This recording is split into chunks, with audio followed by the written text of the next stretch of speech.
Come on!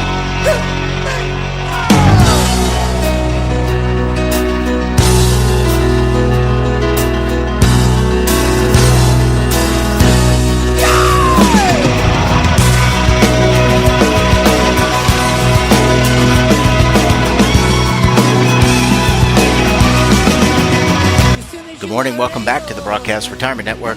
I'm Jeff Snyder. This is BRN Sunday for Sunday, December 11th, 2022. We've got members of the media, financial services, government, academia standing by as we analyze all the news and events for the week. So sit back, relax, enjoy this episode of BRN Sunday. If you're tired of the same old story, turn some pages. Well, we'll kick things off, as we always do, with a look at what is happening on Capitol Hill in terms of legislation, regulation, and litigation. And joining me on the line, he is one half of the famed Legal Eagles. He's also known as Kevin Walsh. He's a principal with Groom Law Group. Kevin, it's great to see you. Thanks so much for joining us on the program this morning. Thanks, Jeff. It's always good to be on. Flying solo this week. Flying solo this December morning. Yep. All right, let's talk. Last week we talked about Secure. I know we've got some updates, or maybe have some updates. We'll talk about that at the end of the segment. But I know you wanted to talk about the correction program that was rolled out. Yeah, let's talk about that. Yeah, I think that's a great thing to talk about this week, and then we can save the Secure update for the end, because I know, listeners, that's what your bated breath to see if Secure 2.0 is going to get enacted in 2022, or if it's going to slip into next Congress and have to start over going through committee again. But yeah, this week I think we want to talk a little bit about the Department of Labor's Voluntary Fiduciary Correction Program. And for folks who are unfamiliar with this, I mean, basically ERISA has a bunch of rules that say things like you're not allowed to buy property from a party in interest, so from like a related party if you're a plan. If you are making contributions to somebody's 401k and you are required to make a contribution as an employer, you've got to make that contribution quickly. So if you make it slowly, you've got a problem. And there's a handful of tools that DOL has to encourage compliance, and these range from lawsuits by participants, by the Labor Department, by whomever, investigations by the Labor Department, or there's some carrots, which are things like the Voluntary Fiduciary Correction Program. And so, under ERISA, if you get caught having engaged in a prohibited transaction, or technically it's a self-assessing penalty, if you engage in a prohibited transaction, as part of the correction for that prohibited transaction, one thing you're supposed to do is pay an excise tax. So essentially, if you catch yourself or if somebody else catches you, you're supposed to not only go back and put the plan in a position that it would have been in had the prohibited transaction not occurred, had your contribution been done on time, but you are also then supposed to pay a little bit of extra taxes to the government. And as a result of this, folks historically were relatively slow to catch themselves. In 2002, the Labor Department came out with a voluntary fiduciary correction program, which is a bit of a carrot, as I've said. And the idea here is that, if you went back and corrected a prohibited transaction, you made the plan whole for delinquent contributions, and you reported this to the Labor Department, the Labor Department would have the ability to, provide relief from the excise tax. So essentially, if you self-reported, if you policed yourself, DOL would say, if you put the plan in a position of no harm, no foul, then they're not going to make you pay extra. And this program has, it's been relatively useful, but some of the problems have been things like it costs a fair amount of money to put together an application for it, or certain types of transactions. The rules didn't make a ton of sense. So, an example would be, if you bought property from a party in interest to make the plan whole, under an interpretation of this, it seemed like you had to give the plan the upside of the erroneous transaction while you had to eat the downside. So were you really making the plan whole, or were you providing a windfall? And last month, the Labor Department proposed modifications to this program. I think the most significant is that for small, very small problems, so like late transmittal of employee contributions, where the lost earnings that would be due to the plan is $1,000 or less, they've added a self-correction feature. And the key here is that the self-correction feature doesn't require the lengthy application process. It simply requires an email notifying the Labor Department that you've taken advantage of the self-correction feature. That it's a streamlined way to encourage very small corrections to get made. Now, one area that I want to highlight where there's some walking back in a less positive way for plan sponsors is that the Labor Department clarified that you're not allowed to take advantage of this program if you're already under investigation. And on the one hand, this makes a little bit of sense, which is if you've already been caught, if the resources have already been spent trying to identify if you have a problem, you're not really saving the Labor Department or anybody time on their end if you then come forward and say, oops, we got a problem you found. And so with this, the Labor Department is saying in the proposal that if you're under investigation, you can't use the program. And they've taken kind of a wonky definition of investigation. So if you have a participant who's reached out to a benefit advisor, which is a very low level of contact, because the benefit advisors are out there to basically help people understand their benefits. The Labor Department has this resource. But if you're just engaged in contact with that benefit advisor where no formal investigation has been opened yet, the proposal suggests that that would count as being under investigation. Yeah, Jeff, go on. Oh, I was going to ask you a question. I didn't mean to interrupt you, but this kind of supersedes the voluntary. What the original, from when I was a record keeper, there was something called the VCP, or the Voluntary Correction Procedure, I think is what the acronym was. And this kind of supersedes that. This is kind of an update to that, because you can. It's an update. This is an update. And this is not always where people are nefarious or they're doing something wrong. Things happen. So operationally, you mentioned contributions being deposited on time. They can happen for a number of reasons. There may not be a data transmission. There could be something wrong with the administrator. So a lot of times these are things that are unintended, not just intended. Yeah, Jeff, I think that's spot on. This is a program that's been around for a while, and they're making updates to it. And this is designed to help fiduciaries who realize we've had a technical foot fault. We've done something inadvertent, and it provides a way for them to correct. I don't view this program as designed for bad actors to skirt justice. So I think that's the key here. It's a proposal. They're accepting comments now. I think folks are going to push back a little bit on the definition of investigation. But on the whole, it's helpful that the Labor Department has this program. The IRS has a program as well, and that these provide an avenue for folks who want to put plans in the right position to do so without having to go through much significantly more burden than just getting everybody where they're supposed to be.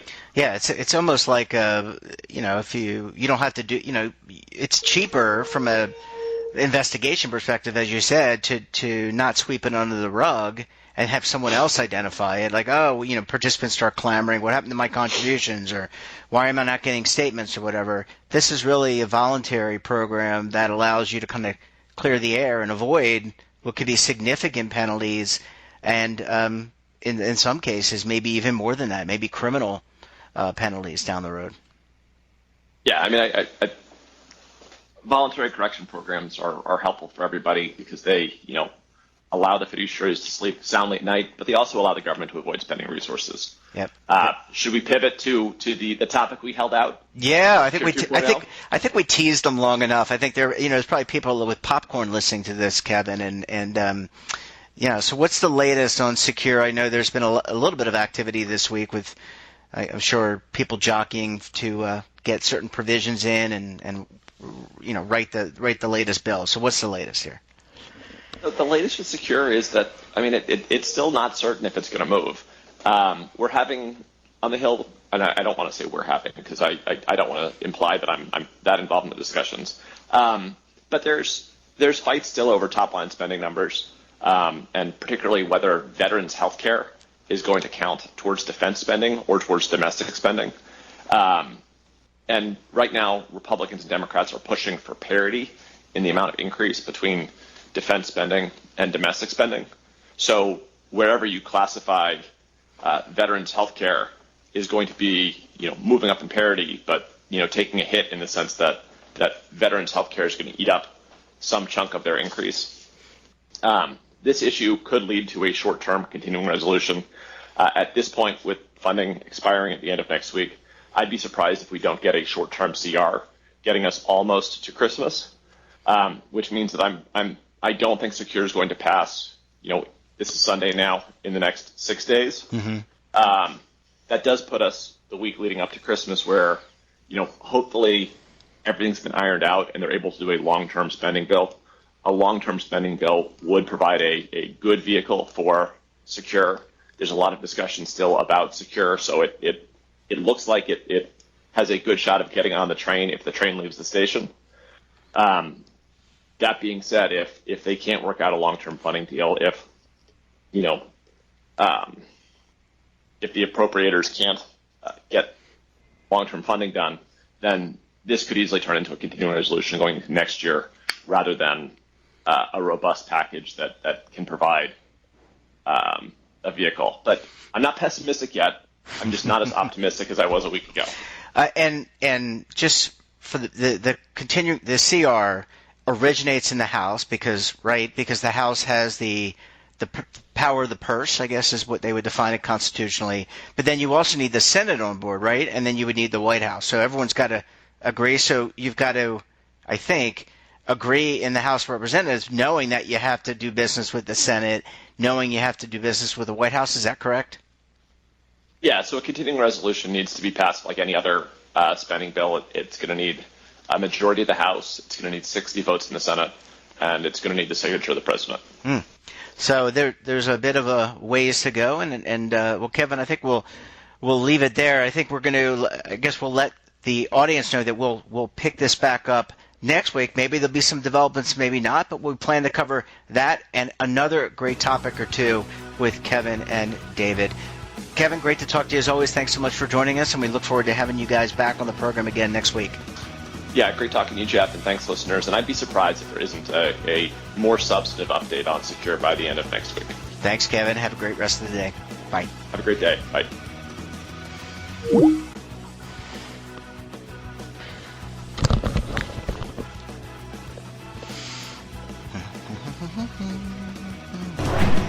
But if you're tired of the same. Imagine a new television network that will make you richer, healthier, and in control of your financial future.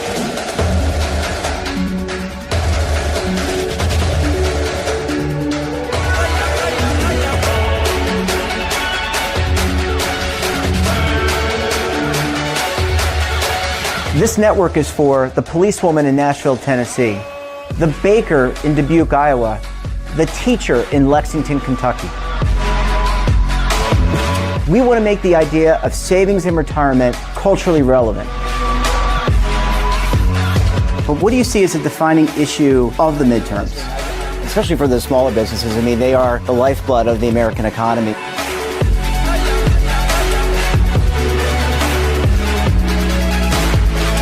Featuring exclusive interviews, current affairs, and docuseries.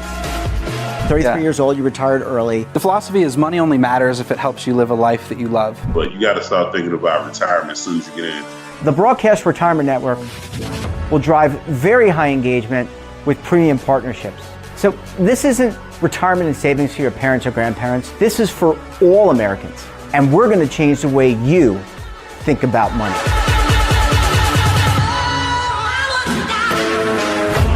Welcome to the next frontier of retirement and savings. This is BRN, the Broadcast Retirement Network. Are you stuck with a low credit score? A credit report and score that's causing you to be denied credit or pay higher interest rates than others for the same things? Then do what Terrence did and call Credit Repaired for your free credit evaluation to help restore your credit. I started thinking about buying a new house, and my score wasn't where I needed it to be. I called and spoke with one of the representatives, and we just had a good conversation, and I liked what he was saying. Just one call for his free credit evaluation was all it took to start back on the track to repairing his credit. I'm seeing the deletions and I'm getting the report, so I know something's being done. It does make a difference to me. All it takes is one call to get started. Credit Repair has given me a second chance to have a better credit score. Don't let a low credit score hold you back another day. Do what Terrence did and make the call for your free credit evaluation. Call 800-819-4152. That's 800-819-4152. Again, 800-819-4152.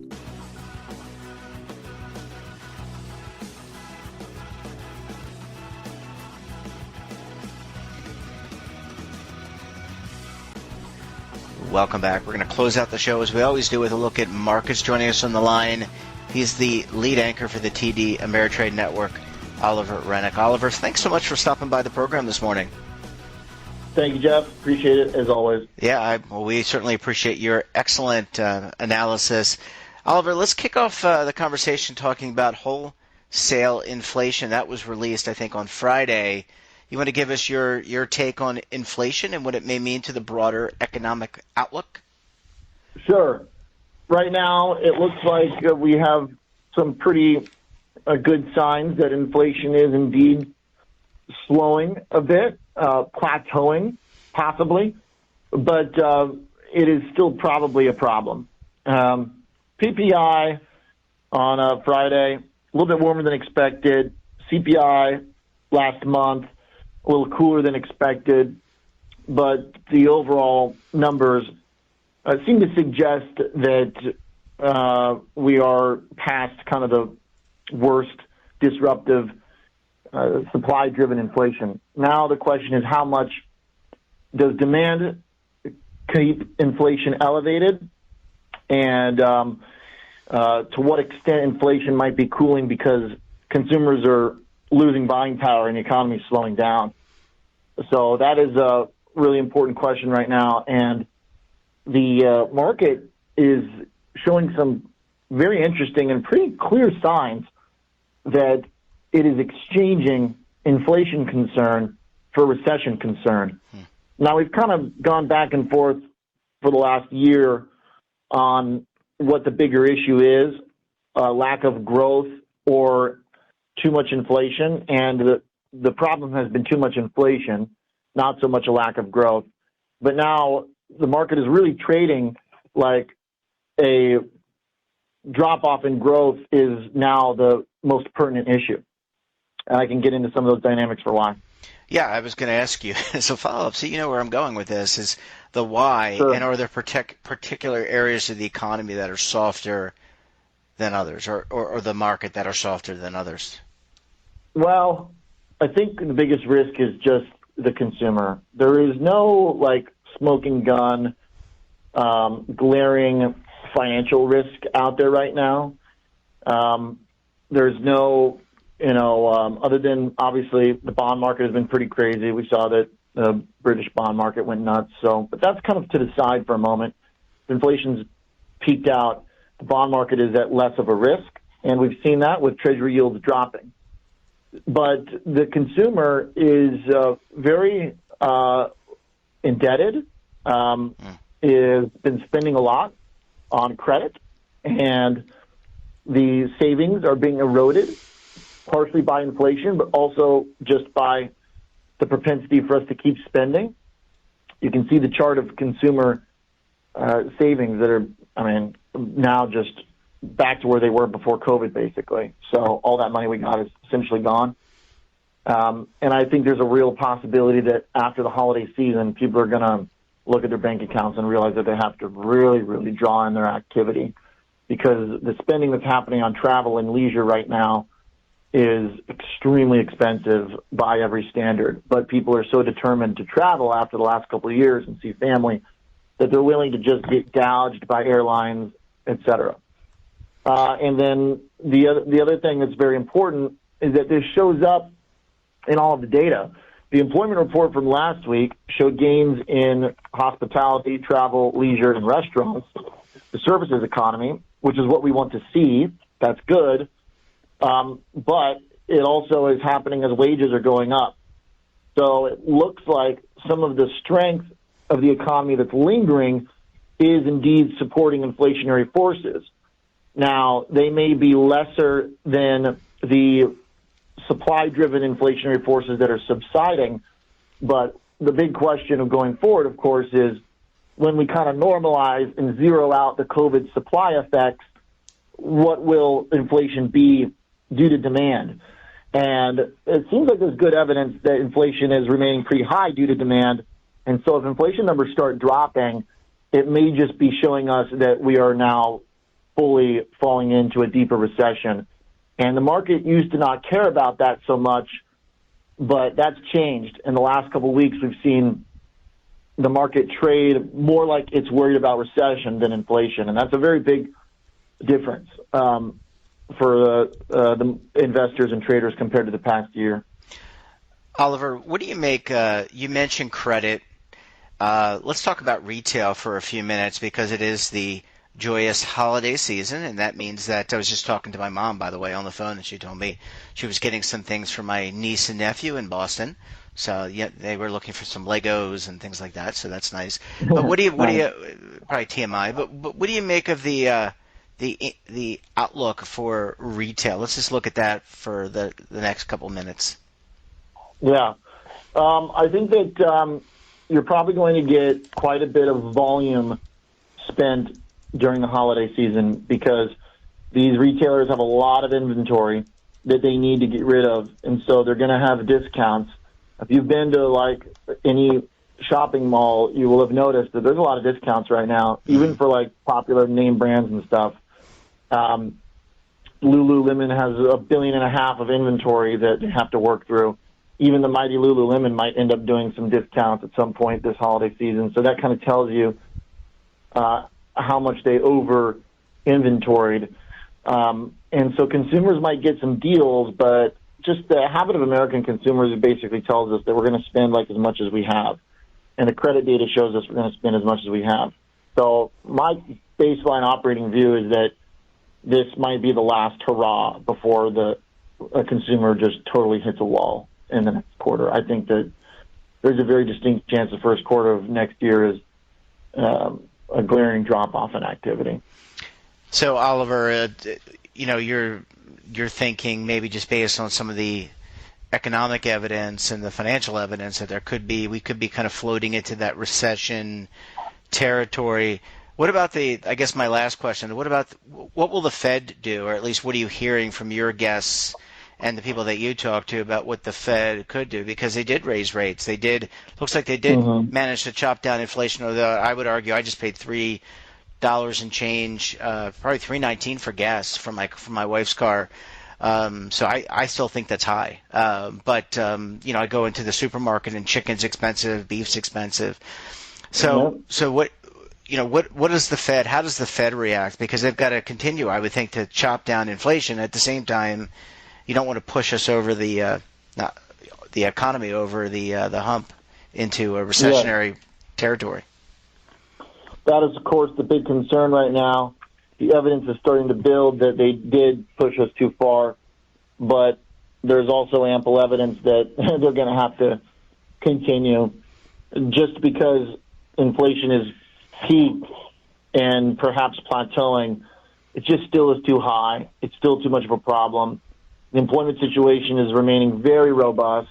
So from the Fed's perspective, they have plenty of room to keep chipping away at the heart of the economy, basically, because they're just not seeing any big effect in employment yet. So I think they feel pretty comfortable that they certainly have made some impact.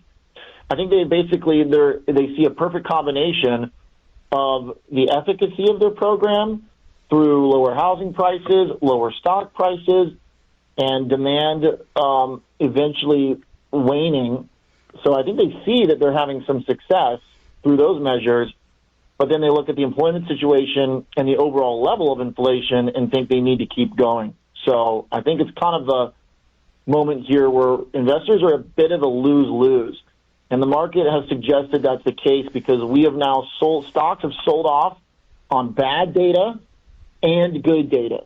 The past year, we were mostly selling off on good data because it would embolden the Fed to keep hiking faster. But now we're selling off on not just good data, but bad data too, and kind of a little bit harder on some of the bad data.